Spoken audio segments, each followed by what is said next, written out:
Friends, welcome back to Divya ice killer channel. இன்றைக்கி நம்ம இந்த முருங்கைக்காய் வச்சு முருங்கைக்காய் தொக்கு எப்படி பண்ணுறதுன்னு பார்க்கலாம் வாங்க. முருங்கைக்காய் தொக்குக்கு தேவையான பொருட்கள் பாருங்கள். வெங்காயம் 2 பொடியாக கட் பண்ணி எடுத்திருக்கேன். 5 பல் பூண்டு நசுக்கி எடுத்திருக்கேன். மிளகா 3 மிளகாவை கிள்ளி எடுத்துகிட்ருக்கேன்.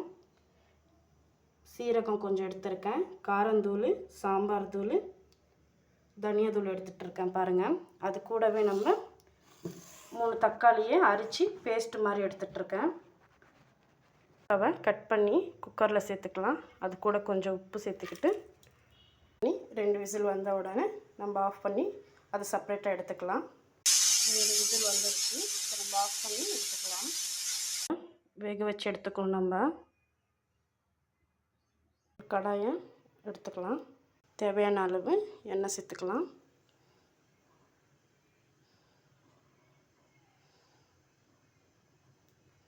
எண்ணெய் கொஞ்சம் காஞ்ச உடனே கொஞ்சம் கடுகு சேர்த்துக்கலாம்.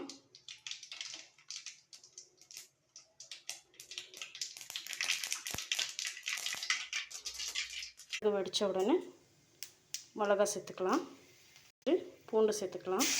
சீரகத்தை சேர்த்துக்கலாம். வச்ச வெங்காயத்தை சேர்த்துக்கலாம். வச்ச வெங்காயத்தை சேர்த்துட்டு நல்லா வதக்கிக்கலாம். நல்லா ப்ரௌனிஷாக வறுத்து எடுத்துக்கலாம். வதங்கிடுச்சு. இது கூட நம்ம அரைச்சி வச்ச தக்காளியை சேர்த்துக்கலாம்.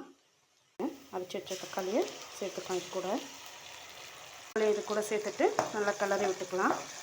இது கொஞ்சம் நேரம் நல்லா வதங்கட்டும். உங்கள் ஃப்ரெண்ட்ஸ், இந்த மாதிரி எண்ணெயிலே பிரிஞ்சு வரணும். தக்காளி போட்டு வதக்கும்போது இந்த மாதிரி வரும்பொழுது நம்ம தூள், காரந்தூள், தனியாத்தூள் இது கூட சேர்த்துக்கலாம். நல்லா கிளறி விட்டுக்கலாம். இது எண்ணெயிலே நல்லா ட்ரை ஆகணும். பாருங்கள், எண்ணெயில் இப்படி மசாலா பிரிஞ்சு வரும். அப்போ நம்ம தேவையான அளவு உப்பு சேர்த்துக்கலாம். இது கூட இந்த பதத்துக்கு வந்த அப்புறம் நம்ம வேக வச்ச நம்ம முருங்கைக்காவை இது கூட சேர்த்துக்கலாம். பாருங்கள், முருங்கைக்காய் அதில் போட்டாச்சு. நம்ம கொஞ்சம் நேரம் வேகட்டும். அது எண்ணெய் அது கூட மிக்ஸ் ஆகி எண்ணெய் பிரிஞ்சு வரும்பொழுது நம்ம ஆஃப் பண்ணி சர்வ் பண்ணிக்கலாம். எங்கள் ஃப்ரெண்ட்ஸ், நல்லா எண்ணெயில் பிரிஞ்சு வந்துச்சு. இப்போ நம்ம ஒரு பிளேட்டுக்கு சர்வ் பண்ணிக்கலாம். முருங்கைக்காய் தொக்கு ரெடி ஆகிடுச்சு. பாருங்கள், உங்களுக்கு பிடிச்சிருந்தா லைக் பண்ணுங்கள், கமெண்ட் பண்ணுங்கள், சப்ஸ்கிரைப் பண்ணுங்கள். டாட்டா, பாய் பாய்.